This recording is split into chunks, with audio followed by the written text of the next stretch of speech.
We've been doing these recordings separately when usually we do them obviously right next to each other, but You know what? I'm going to be honest with you. I really miss you. yeah, dude, I miss you too, man. Yeah, I miss you sitting here next to me. Yeah, well, and usually when I'm looking at the video of you recording, I see my empty chair right there, and I'm like, oh man, that's really where I want to be. That's where I want to go right there, dude. Yeah, the studio feels so lonely without you. Okay, let's move on. So today we do have an awesome topic for you. How do you maintain influence with your managers without stepping on their toes? Welcome to the Bug Bucks Podcast, a podcast designed to help you become a bug money millionaire. Today's episode is brought to you by Bug Bucks Plus, the #1 training and education platform designed to help you build and scale your pest control company. I'm your host, Eric Bassett, and of course, right across from me in the Vancouver Bug Bucks Plus studio is my co-host, Jake Claus. What's up, dude? What's up, Eric? What's up, my Bug Bucksers? Not much, man. It's been kind of crazy. We've been doing these recordings separately when usually we do them obviously right next to each other, but it's kind of a fun little different dynamic. It is. Yeah. You know what? I'm going to be honest with you. I really miss you. Yeah, dude, I miss you too, man. Yeah, I miss you sitting here next to me. Yeah, well, and usually when I'm looking at the video of you recording, I see my empty chair right there, and I'm like, oh man, that's really where I want to be. That's where I want to go right there, dude. Yeah, the studio feels so lonely without you. Yeah. Okay, dude, I've got a question for you. Okay, shoot.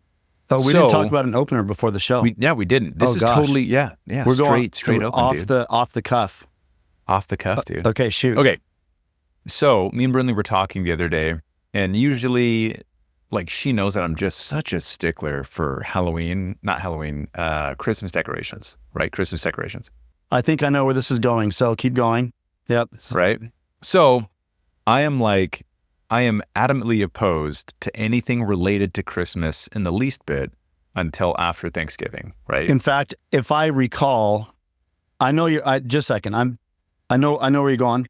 In fact, I recall that last year, I think the beginning of November, Brinley tried to hide some kind of Christmas decoration. She did. Okay, this was like beginning of November. Okay, so keep going.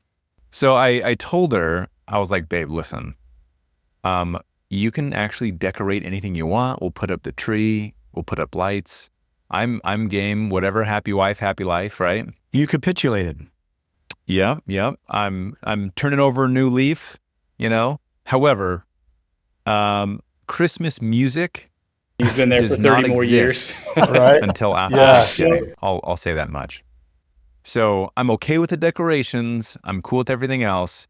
But if Mariah Carey starts singing Christmas jams before Thanksgiving or on Thanksgiving, I will lose it, right? So that's my line. That's my line in the sand. Okay, all right. That's where you've put your foot down.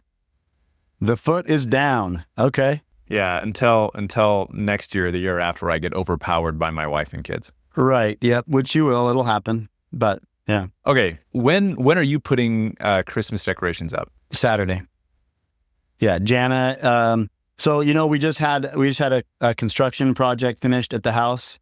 We made a change to the entryway, and so the reason why we did that is so that we could put up all the family pictures, and they'd be visible, right? So we are doing that on Saturday. I'm changing out 5 light fixtures, and then Jana and the girls are adamant that Christmas is going up before the weekend is over. So while I'm doing those things, Jana and the girls, I'm going to get the boxes out of the shelf in the garage, and the girls are going to put up Christmas. Oh, nice, dude. Very nice. Yeah. Okay, so music. Yes. Last week when Jason, our contractor, when he was finishing up, he's a very big holiday guy, and he had Christmas music playing, and it was the first week of November. And, I remember thinking, that Jason's great. And I love, Jason can do whatever he's going to do, whatever they listen to at the house while they're working. But I thought to myself, I I can only handle Christmas music for so long. And if there's Christmas music playing from the beginning of November or middle of November all the way until New Year's, I'm going to be so sick of this Christmas music that I'm not going to want to listen to Christmas music all the way going back to last Christmas when the Christmas was breaking my heart. And, so yeah, no Christmas music until after Thanksgiving. Yes.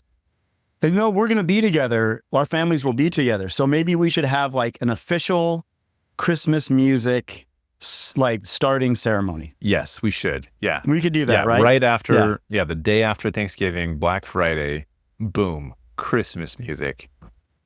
Insert all the things, dude. The pumpkin pie. The pumpkin. Oh yeah. Well, the pumpkin pie is already flowing like water at my house. Yeah, dude. There's me and Jake have an inside joke for a song about pumpkin pie. Do you guys know what I'm talking about? Then we can't play it for you. We're too professional of a podcast to do that. Correct. But if you guys get the reference, then kudos to you. Yeah, maybe we can just you can go find it on your own. Yeah, that's what we'll do. Okay. If you're wondering what Eric and Jake are talking about, just go Google pumpkin pie Christmas song, and you'll figure it out. Brenda Lee. I'll give you the reference, and you can just go listen to it for yourself. So it's the Brenda Lee Christmas song, Rocking Around the Christmas Tree. Everybody knows it. It's been around since like the late 50s, early 60s, or whenever that song's recorded. That's the tune, Brenda Lee's Rocking Around the Christmas Tree. Listen carefully to what kind of pie they're going to be enjoying as they're rocking around the Christmas tree. Yeah. Yeah, and just pay attention. And I apologize for ruining a song for you for the rest of your life. Okay, let's move on. So today we do have an awesome topic for you.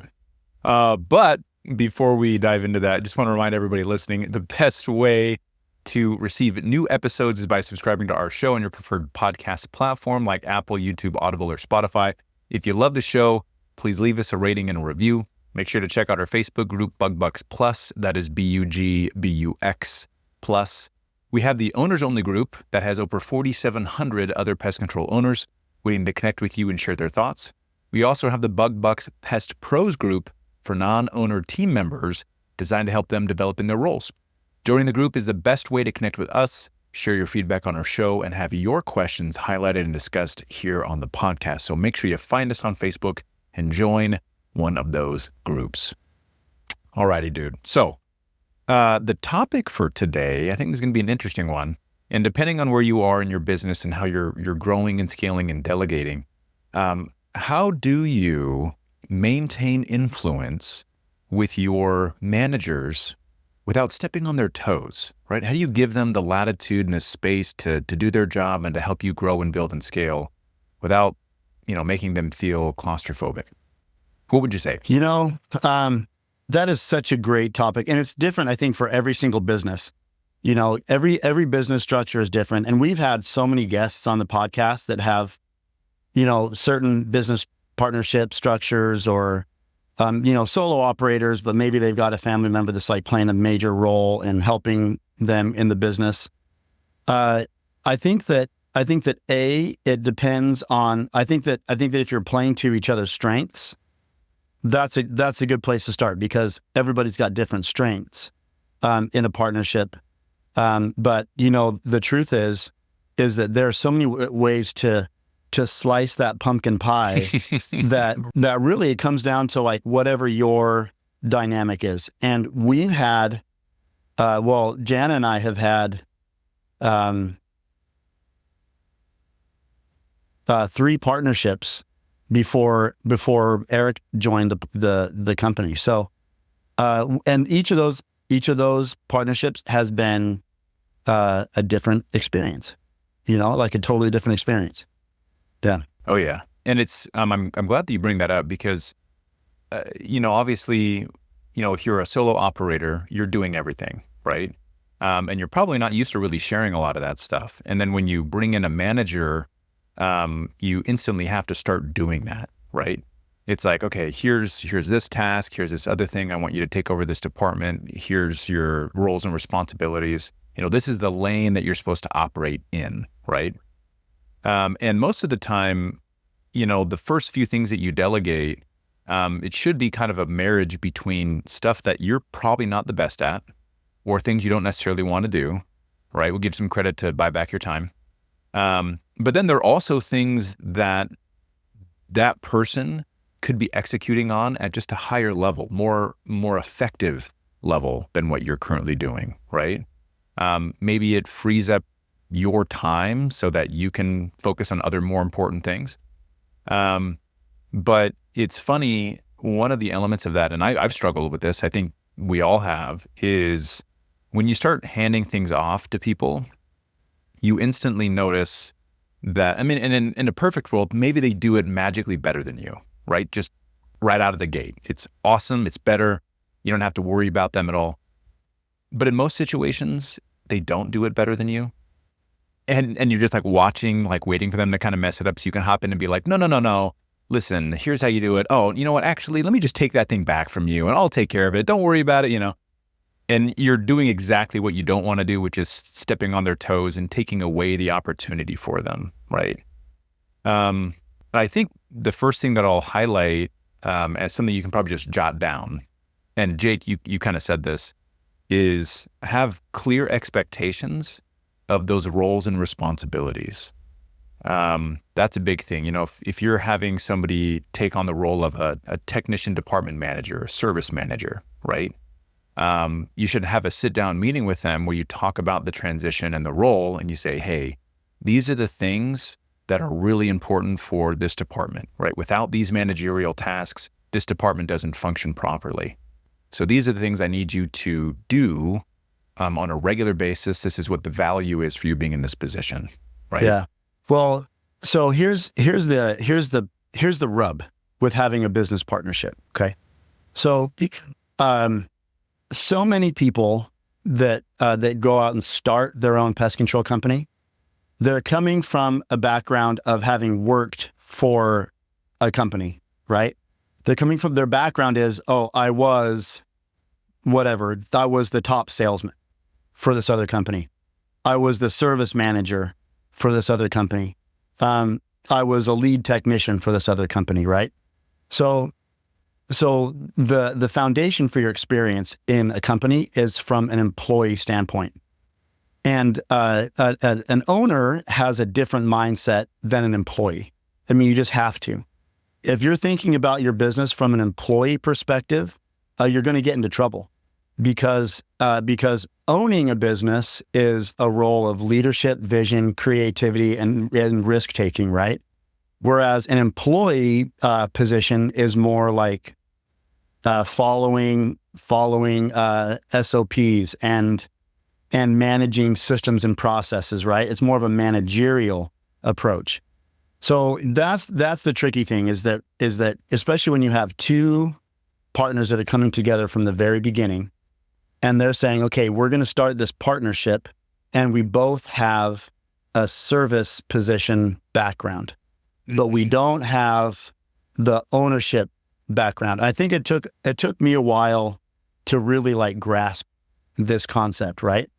And so when you own the company, you have to at some point, I mean, when you're first starting out, obviously you're wearing every hat, right? You're the GM, the service manager, the sales guy, the marketing guy, the office man, like you're all of those hats, right?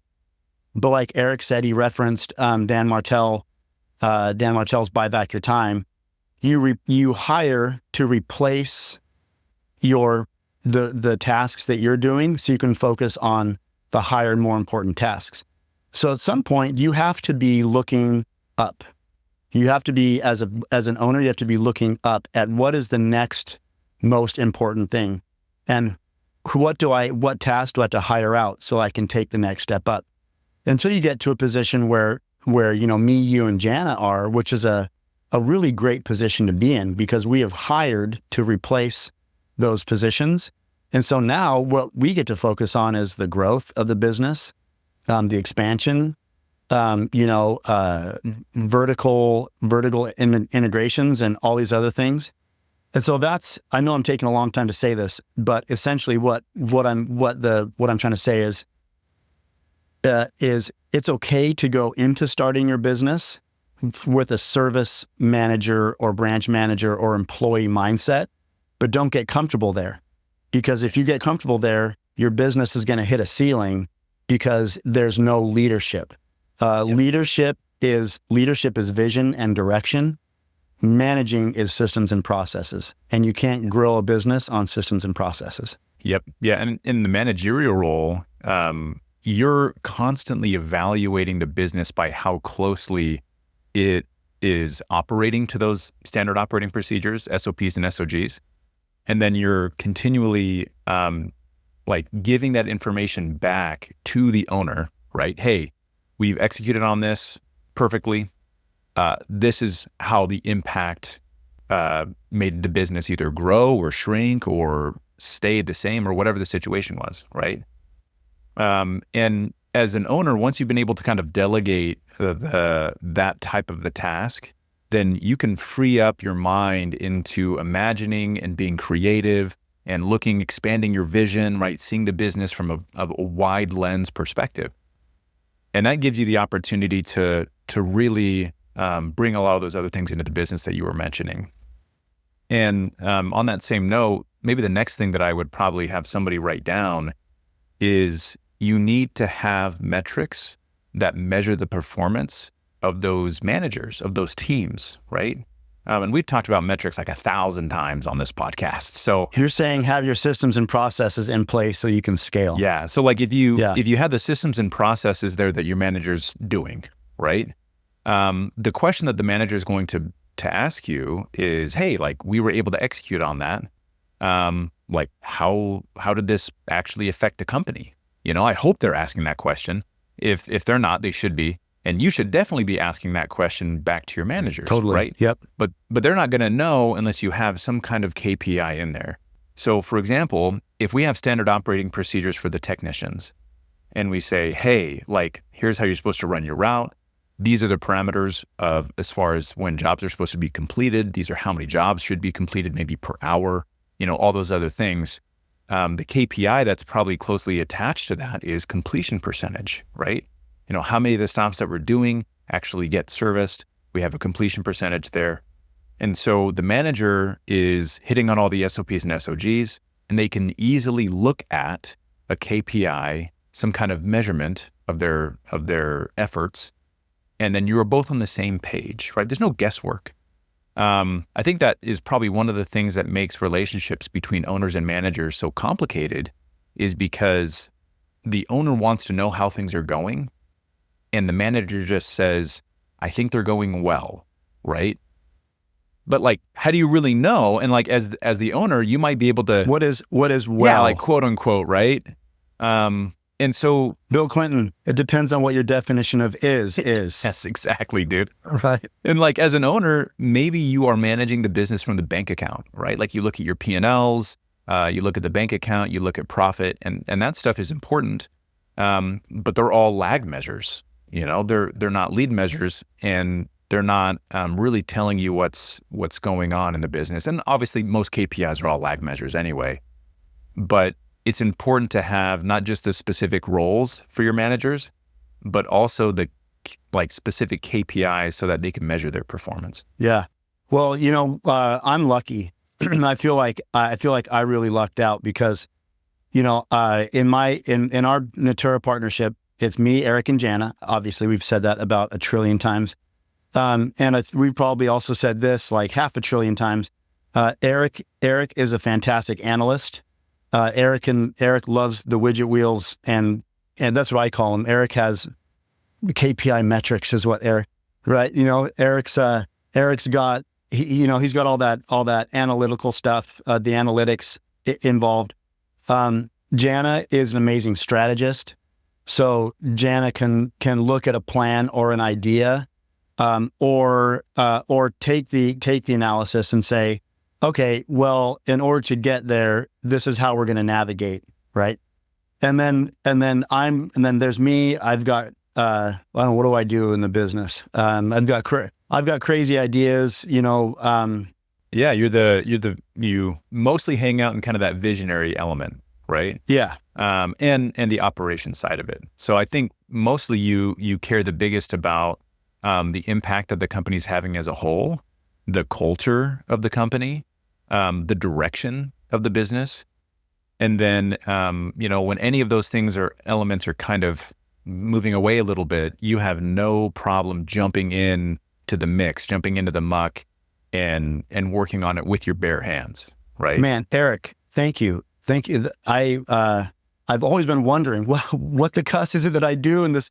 You laid it out for me. Now I feel like I can get to work. No, I'm serious. I like how Jake asks the evaluator analyst, what am I doing here?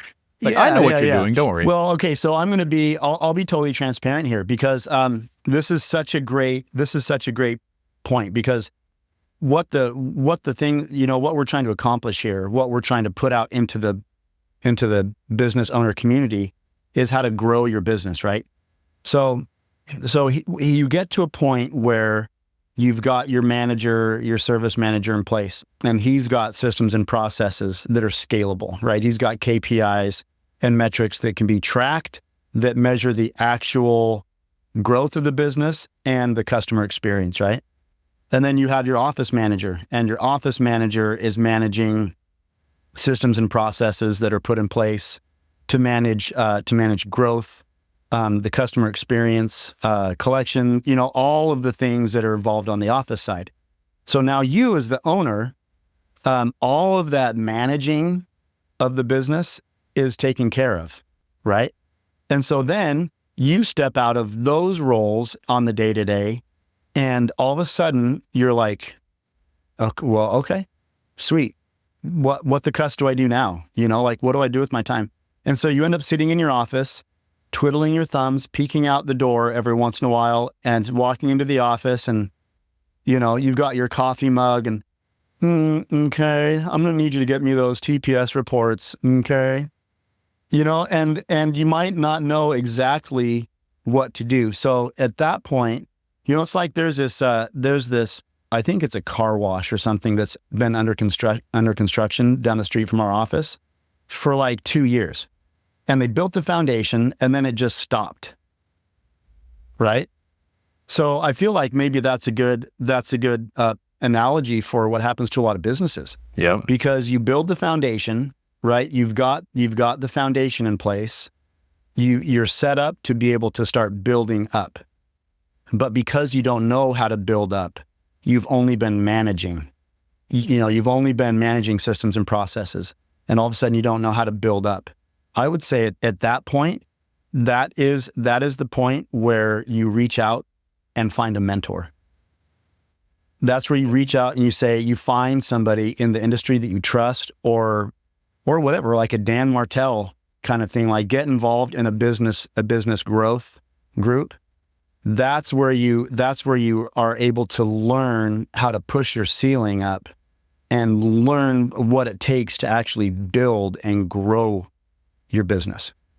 Oh, 100%, dude. And the idea of not having to worry about so much of the managerial tasks, because any business owner knows this. You've seen those reels, like the memes where it's like the business owner laying in bed and there's like all the little thought bubbles of like all these different things that happen throughout the day that they're just keeping them up at night, Like that continues on perpetually forever until you pull yourself out of the operation of the company and you start looking at everything with a bigger lens, right?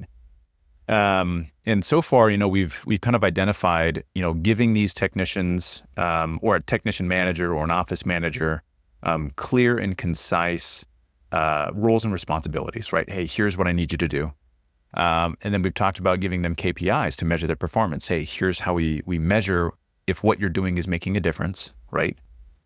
I think the next thing that I would probably throw out there is giving them room to fail.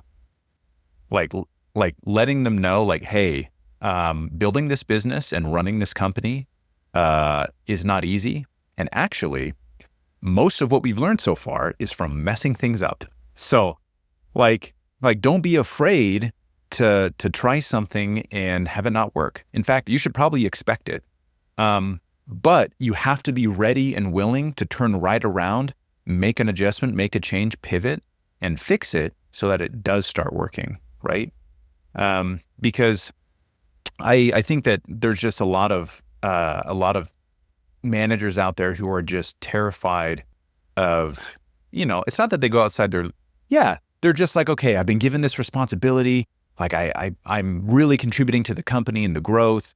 And then especially if that owner is like breathing down their neck, watching them all the time, super critical. Hey, you messed this thing up. Maybe I made the wrong choice. Like, oh my gosh, talk about toxic, right? So you have to be able to give that manager room to fail, which is really just giving them room to grow, right? You see them make a mistake and don't jump in, just wait, see what happens, right? It's like when you've got the little baby at home or the toddler and you see him kind of like take a tumble off the couch. And as a parent, you're like, oh no, my baby, like I need to go pick him up and coddle them. And there's something inside that goes, no, wait. Let's just see what they do, And they get up and they look at the couch and they look at the floor and they're like, well, that wasn't a good idea. And they get up and kind of walk off, right? And you're good. You're like, oh my gosh, dude, they're learning.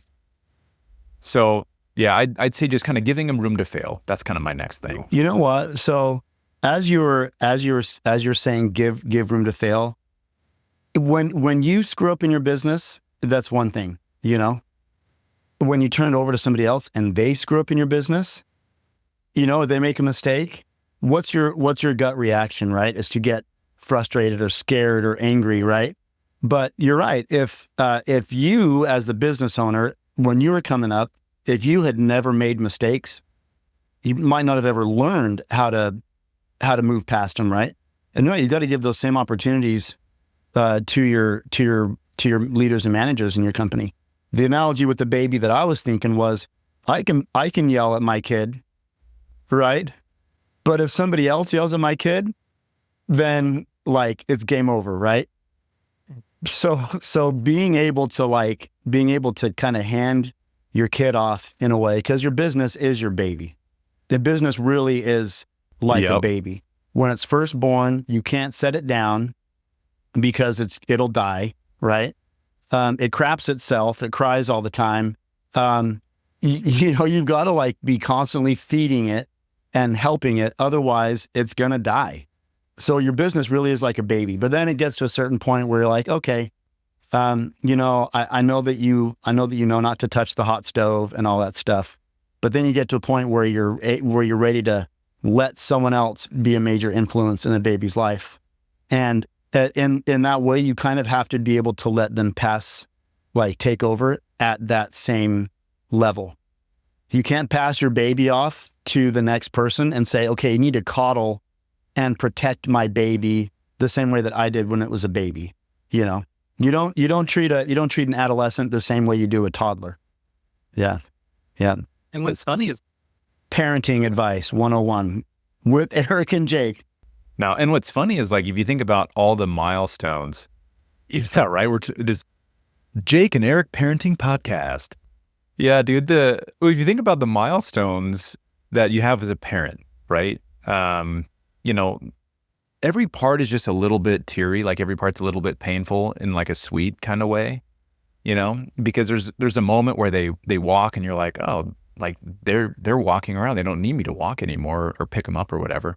There's that, have you read that thing where it's like, there's going to be one time and you don't know when it is, but it'll be the last time that you actually pick up your kid and hold them, and you're like, oh my.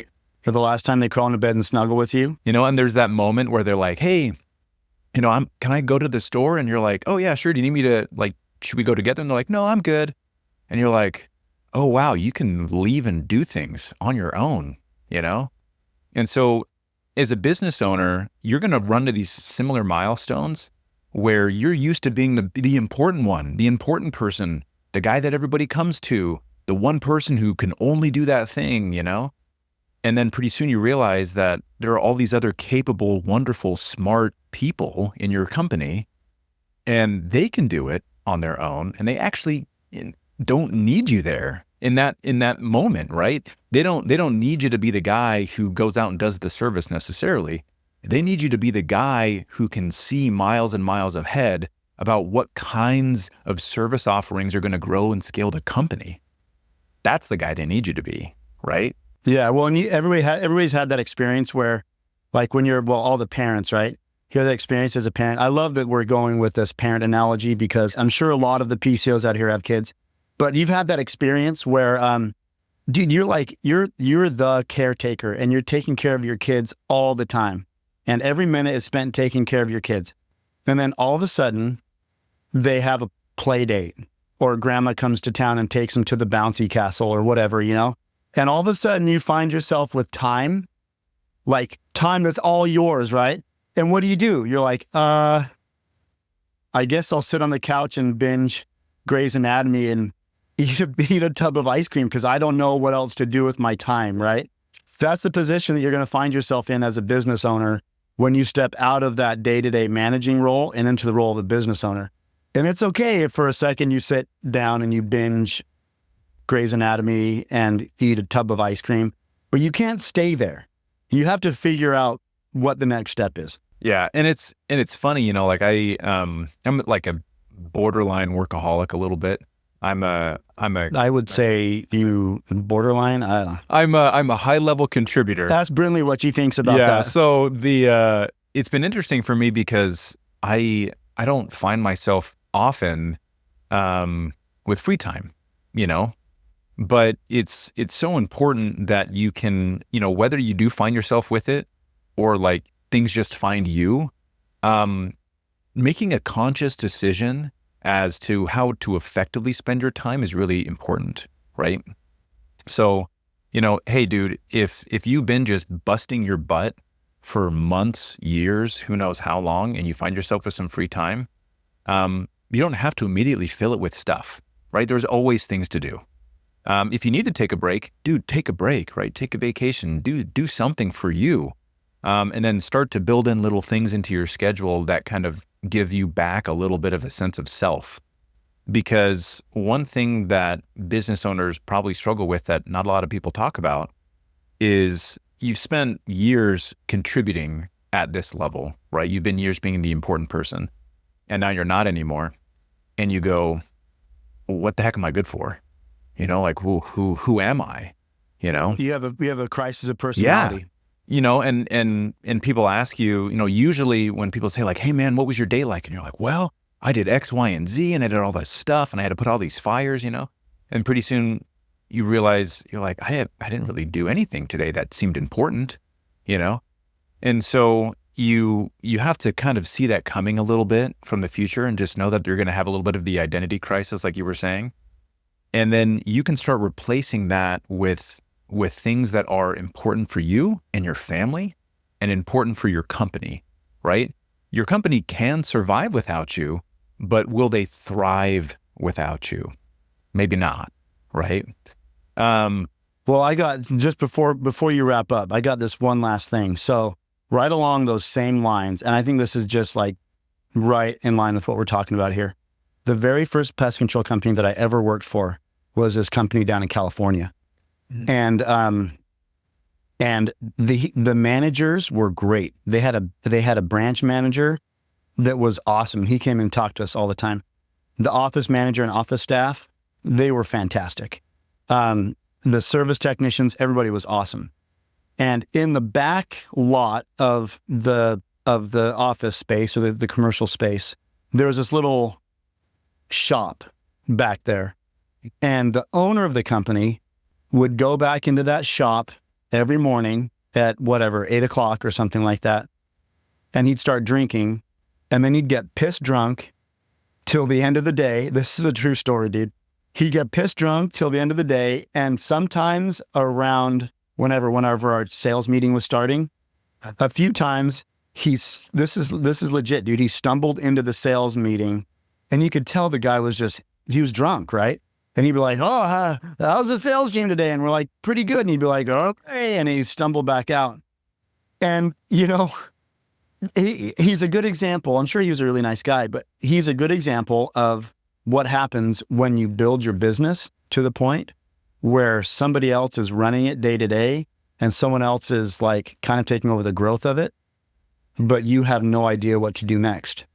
So you just go to the shop at the back of the commercial lot and get yourself pissed drunk starting at 8 a.m. every day, you know? And it's funny, just the dichotomy of the struggle, it's like some people can't get out of the business. Some people, once they get out of the business, they don't know what to do with themselves, and there's this little bit of balance between the two that you have to find that sweet spot so that you're contributing for both yourself and your business at a good level. The other thing I was going to mention, because we were talking about kind of giving employees and managers room to fail, right?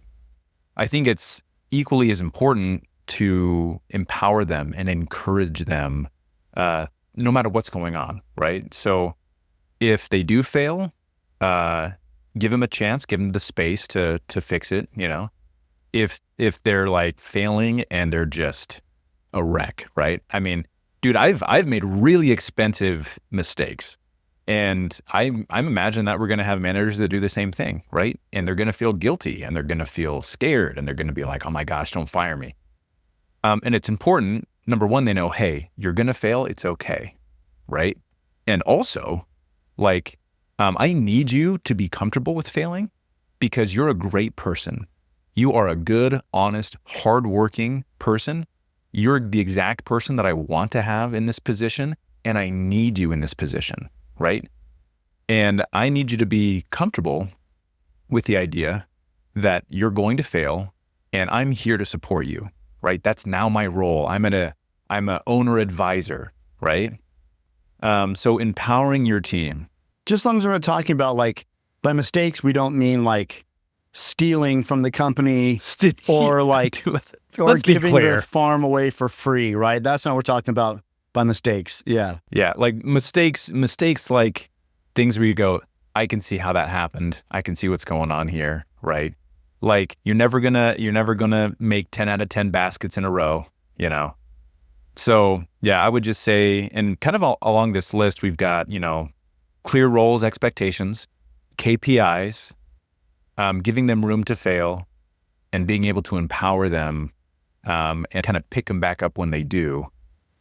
And I think that kind of, it's not a complete list, but maybe that's a good starting list for some of these owners. And then, of course, we can't forget, understanding that there's going to be a little bit of an identity crisis when you kind of pull yourself out of the operational mix, right?